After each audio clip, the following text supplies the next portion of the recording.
So last week, I was talking with my husband about the YouTube channel and about my debt-free journey, and asking him, like, hey, do you think that we can maybe do this together? Let's both get out of debt. We'll be accountable to one another. It will help us. And so my husband finally agreed to peel back the layers and share with me his debt. So that's not something that he and I really had ever talked about before. I'm pretty, well, I can't really say that I'm like, he doesn't do bills. Like, he doesn't like to do them. It makes him very anxious. And so he'll probably kill me for putting this on here, but oh well. We'll see if he actually watches the video, right? But so we sat down and we started going through his debt, and I was like, oh wow, you have quite a bit too. I thought I was the only one. So we agreed to combine our debts together, and so here they are. So we do have the mortgage together, but then I've got my student loans, which is $139,976, my auto loan of $26,232, personal loans of $18,692, and then credit cards of $13,637. So we talked a lot about, or we went through, and basically we combined everything. So our current debts, this is everything, absolute debt confession. Here it is. Our mortgage, still the same, $402,045. Student loans, $189,976. Auto loans, $69,049. Personal loans, $26,732. Credit cards, $23,296. And taxes, $21,000. So you guys, the taxes, I knew about them. I didn't leave them out on purpose. I think that when I was thinking about debts, I don't know, I just forgot about it. How could you forget about a $21,000 tax bill? But so how we got to $21,000 is that our income has continued to increase over the years, and anyhow, we haven't been able to find the right tax tax bracket or tax, like, we're not paying enough, and no matter what we do, it seems like we're not paying enough. So anyhow, we made some adjustments to our taxes, like our withholdings and things, but it still didn't seem to make a difference. So we continue to tweak them. What we really probably should do is go talk to a CPA. That's what we should do. But we started pricing the CPAs, and they're, I mean, like $300-400 an hour. I should have became a CPA, not a nurse. But I think at this point we're gonna have to just budget for it and go do it, because 21,000. So so that brings our total to $732,098. And you guys, yes, I do feel like I am drowning in a sea of debt. This is me. You see me? That's me in the sea of debt, drowning. So, but I don't feel overly anxious. I feel like God has given me a peace about this, which has given me the ability to be able to tackle this on and take control and move forward. So I have kind of developed a plan for this, and I'm hoping that I know life is going to get in the way, so we do have an emergency savings. But you know, and we're going to continue to live life in the meantime, while we're paying all of this down. We'll continue to live life. Kids will still be kids. Kids are still going to do their activities, things like that, because that's important.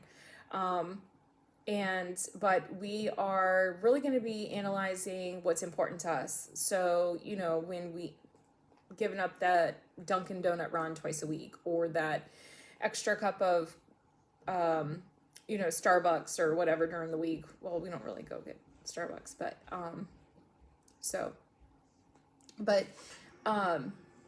you know, eating out has been a big thing for us because we don't like to cook. So that means we got to cook more. Or honestly, us doing projects on a whim. You know, we decided to get goats on a random Friday, and that cost us about $1,000. That did come out of cash. We paid cash for that, but you know, it was not something that we needed to do, and really, it's not benefiting us. It's not like we're making a profit or making a food consumption out of them. We're not going to eat the goats, but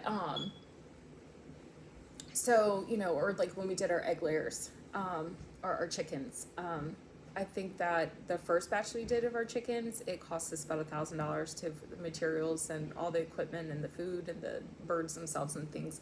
So the chicken that we have in the freezer are like super expensive, like probably more expensive than prime rib per pound. But in future batches, the chicken will be like $1.29 a pound now that we have the infrastructure there. So I have added in a budget for homesteading, because we are trying to homestead and grow our homestead to be able to live off the land and do more ourselves. That's the goal. But in the meantime, we are going to continue to look for opportunities to pay down the debt while we're trying to still achieve our goals. So anyhow, thank you for watching, and I'm going to jump right into this week's paycheck. I'm a little bit behind because it is Sunday, but I didn't miss any due dates or anything like that, but I am gonna go ahead and pay bills now, and I'll show you what I'm paying.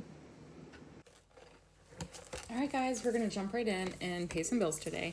So this week's paycheck was $1,636.37, and this week we will be paying out $1,588.32 in expenses.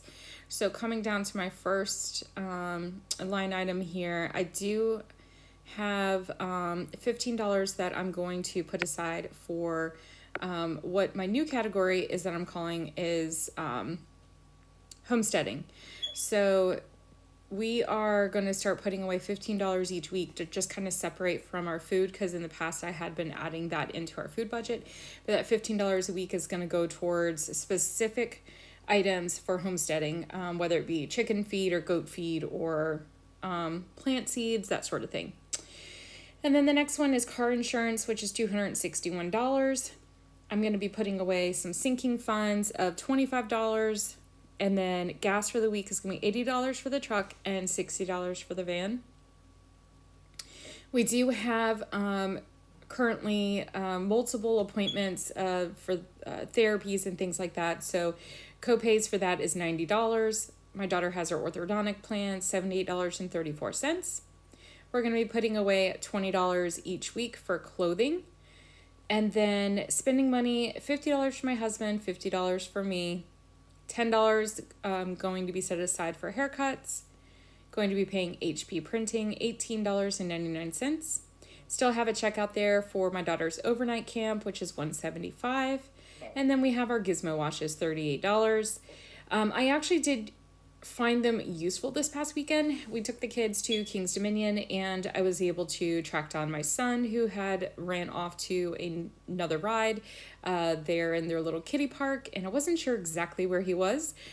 So a quick phone call, he was able to raise his hand, and I was able to see him. So that is the first time since I've purchased them that we actually used them and found them very useful. But it's one of those things where you panic and like you can't find your kids. I mean, how do you put a price on that? But I don't know.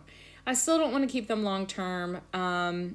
But right now it's not cost effective for me to cancel them, if that makes sense. I've got to pay for that free watch if I cancel it now, which outweighs the contract if I paid it off today. Anyhow, we do have a gun training subscription that my husband pays for. It's $10 a month.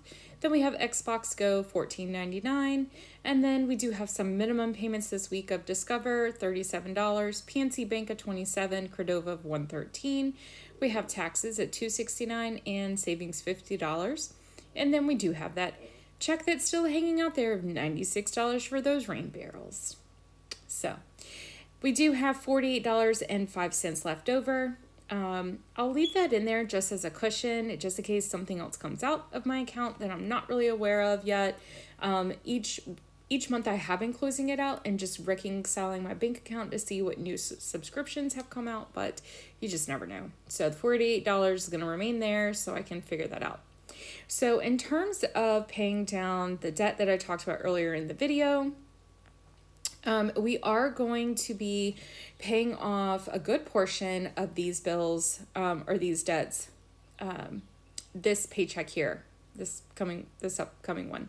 So we'll be paying down all of these this upcoming Friday. And then I do have the way that it's set up. It is on a debt snowball. So it's listed from least to greatest.